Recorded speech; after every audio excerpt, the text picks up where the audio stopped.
Hey guys, David Paul here, the Extreme Accountability Coach. I help CEOs take control of their business through aligning their teams and helping them execute initiatives of increasing revenue, increasing profitability, and having a great time doing it. I'm going to be taking a piece out of module 2 of my system called the Extreme Accountability System, and it focuses on really structuring your chart of accounts in order to give you yourself better visibility on your performance. Oftentimes, I'll look at a company's financial statements, specifically in small business, and there'll be revenue and then net income, and then everything is kind of just pushed together under an expense. And it's not doesn't give a lot of transparency into the actual business and some of the leading indicators or key performance indicators that could judge performance.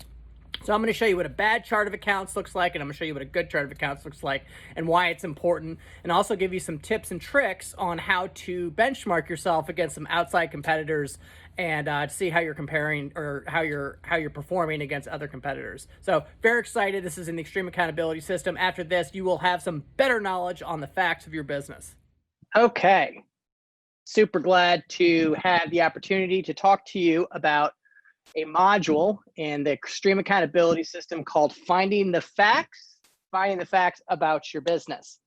So a lot of times what I find that CEOs and business owners have is a complete lack of transparency with what is actually going on in their organization. They feel like they have their sales numbers, they have their profitability numbers, but where's the cash going? Is what we're doing good? Are we efficient enough? Or am I spending too much on employees? Should I be getting more yield for my buck? What am I spending to acquire a customer? All these different types of things. And oftentimes you do not have a transparency as a business owner if you are not set up on a management system or a system of some kind of metrics. So another big problem is you really don't have any visibility on where you stand against your competitors. You might have some anecdotal knowledge of someone's revenue or what they're producing from a net income perspective, but you really don't know. And you really don't know what is the industry average. Are the trends going up? Are they going down? Are people charging more or charging less? How are they making their money? So another big black box of unknown, and operating on tribal knowledge. And that's a huge problem I talk to with most business owners, is that oftentimes all they're getting is feedback from their employees about, what, customers are paying out in the market, what the market rates are. This is how we've always done things. And that's what I call quote unquote tribal knowledge that is legacy that they've built over time within their own experience, but there's not really any evidence-based practice to it. It's just something that's in their own level or purview of experience. And it's not something that has been validated through market testing or other data points.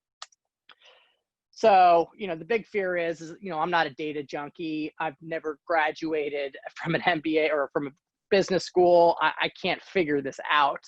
I need somebody else. I need an operator who has more of a business savvy. I was in this trade for a long time and I started my business. The good news is you don't need that. And with being stood up on some type of management system or some type of accountability system, you can have complete visibility of your company. You could be operating your business with strategic initiatives that are based on data, not based on your loudest customer or your loudest employee on what should be done or shouldn't done, or what they should be paying or shouldn't be paying, but you actually have, sound data to back up every decision that you make, and that you could actually become a data geek without having a fancy degree. Some of the most brilliant, data-driven leaders that I've met in my life did not go to business school at all. So again, this is what former client of mine, Patrick McCausland, and he was operating his company. It was a pet crematorium business based on tribal knowledge. He would, hear what his employees would tell him, and he would also kind of, and he was in the pet death care space. So a lot of times these owners were very upset and they didn't want to pay for services, and they would say that things are too expensive. And as a result of that, he felt like he was asking a lot for his current price. What we did was, though, and he believed that also demographically, people within certain areas of New Orleans, which is where this this particular crematory pet death care service was set up, that the more affluent neighborhoods had a higher proclivity of pain, and that there's certain people at certain parts of the city that were not willing to pay X amount of dollars, and he was concerned about raising the price. And I said, okay, well, those are great theses, right, or theses, and in order to not make a strategic initiative to raise prices, I think we need to back that up with some data. So we went down and we pulled a bunch of data from their QuickBooks. It didn't take an analyst or a data scientist to figure this out, but what we realized is that by clinic, his average price per private cremation was the same, no matter if it was in an affluent neighborhood or if it was in a less affluent neighborhood. And that the price that they paid was not only consistent and the same, but it has been consistent and the same over the last 12 years. And that information, once Patrick had hit, he was able to confidently tell customers, this is what we charge, this is why we charge it, and it's not too much. And the fact that, and then he started to realize, well, maybe it's not most of their clients, maybe it's just their loudest clients that are making a complaint about price. So again, we're trying to act out of data as opposed to emotion, which is hard to do unless you have the data up for grabs. Goes down to an analogy that I heard one time, is that being without data is like being blind and deaf in the middle of the freeway. And that's to be, not being able to drive your business without specific data is really irresponsible and can ultimately hurt yourself and your pocketbook. So the first thing I'm going to teach you a little bit about is the chart of accounts and expense structure, which is, I think, an extremely important part of this. And to do that, I'm going to go into my notes here. So what you're going to see here on my screen is an example of a chart of accounts that I often see small businesses have. You have your revenue, your net income, you have your expenses that are laid out for you. And this is how QuickBooks, automatically categorizes, your chart of accounts. And it's not wrong, it's just extremely incomplete. And it really doesn't tell you any information operationally on how you're performing. And one of the biggest reasons for that is because it neglects to really have you dig into the most important number of everything, which I think is kind of the biggest number of business, which is your gross profit line. Now here in this particular chart of accounts, it is saying that we have zero cost of sale. Well, I don't know that many businesses that have zero cost of sale. Now, what I mean by cost of sale is that it is the labor and the direct costs associated with the product or service that you're selling. So oftentimes you'll hear that software companies have a very high gross margin. And the reason why is they don't have any inventory, and they've written a piece of code base and that they just resell the code base. So really there isn't a ton of cost. Well, really that's not entirely true. There is a lot of cost to that. And the costs would be included, training.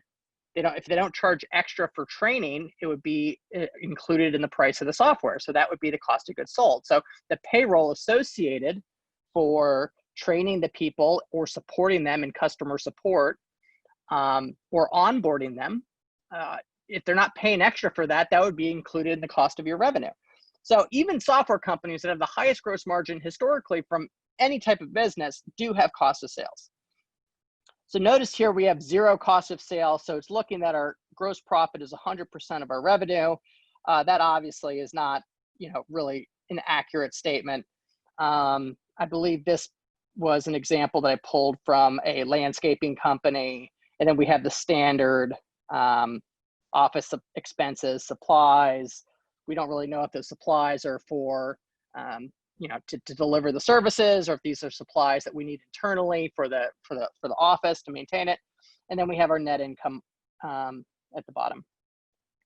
And then we have also our or contractor expense. So this really does not tell us a lot from an operational perspective, how we're performing.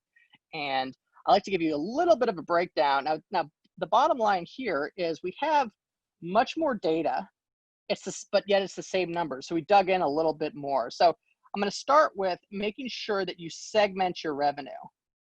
And what I mean by that is, as opposed to just having a gross revenue number, you break out your revenue by service or by product. And the reason why that is that you need to understand really what your customers are paying and what the concentration of revenue is per your product or service.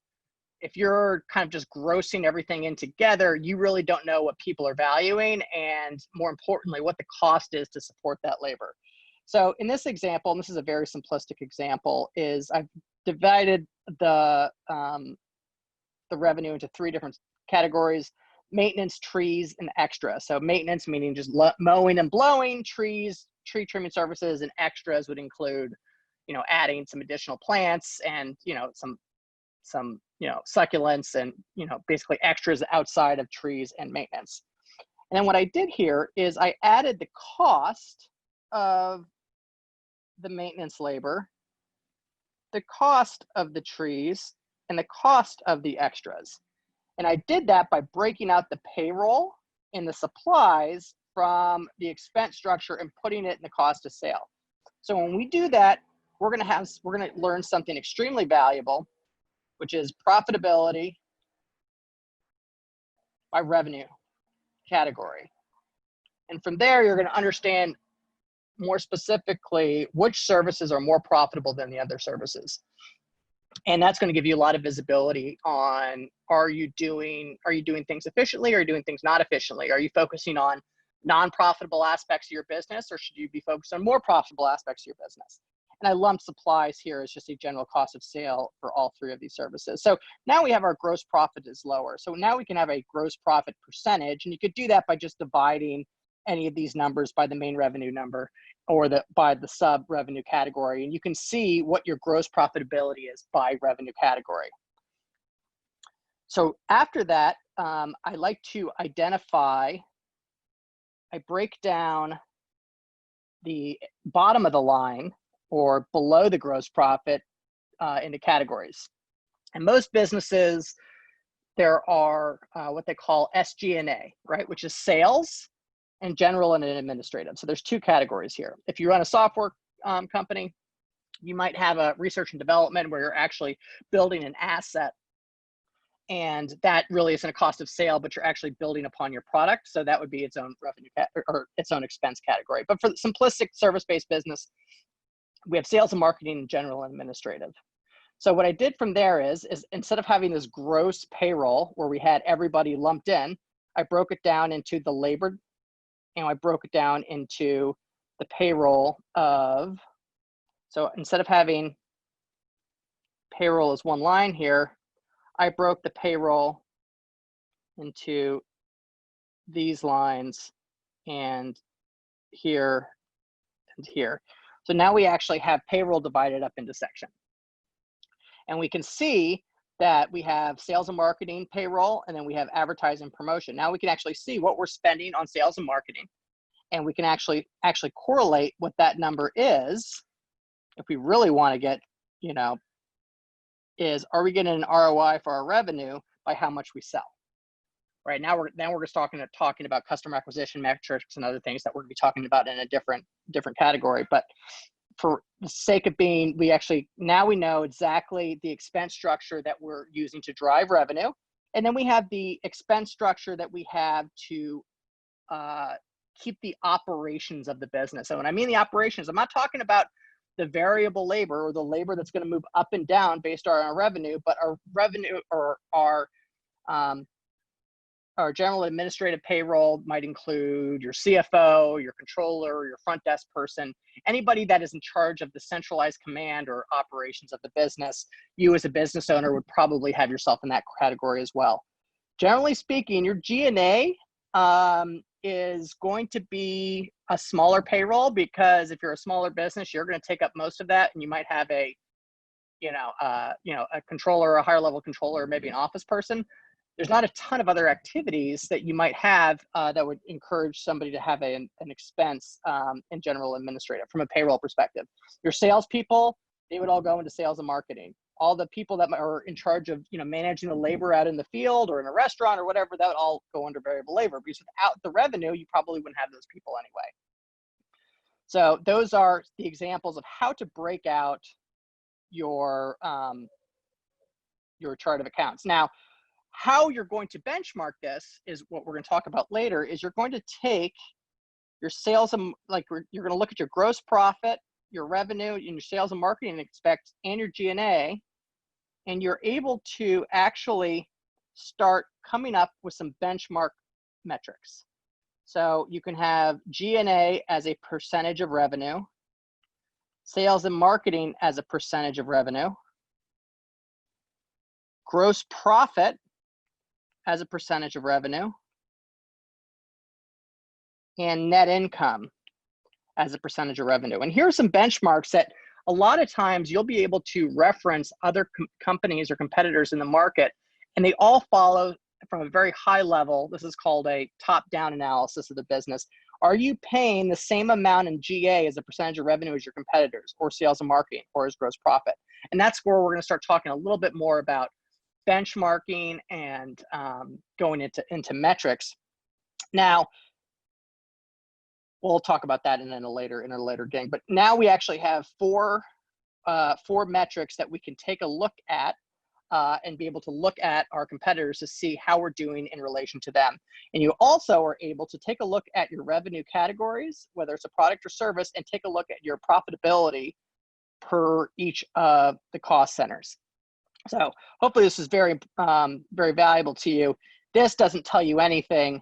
This tells you a lot more, and you're able to check out your performance versus most of your competitors from just doing a little bit of work on the internet, which I'll explain in another video.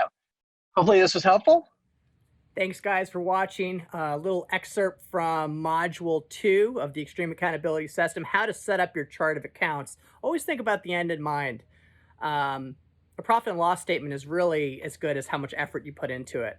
So take a look at a little bit of high level or top-down analysis of your business, and I'm going to talk about later in a different video about how you can actually benchmark that against your peers in a very systematic way. If you have any other questions, please DM me directly. I'll be happy to take a look at your profit and loss statements and tell you how you can structure them to make them look better. It's never too late. There's an old Chinese proverb say the best way to do something was 20 years ago, or it was the best way to plant a tree is 20 years ago, so you could sit down in the shade today. The second best time is to do it today. So if you're not doing it today, do it today. And I also have a guide called the Business Fact Finder. DM me directly if you'd like a copy of it, and I take you through in a visual way how to break up your chart of accounts. Okay, bye.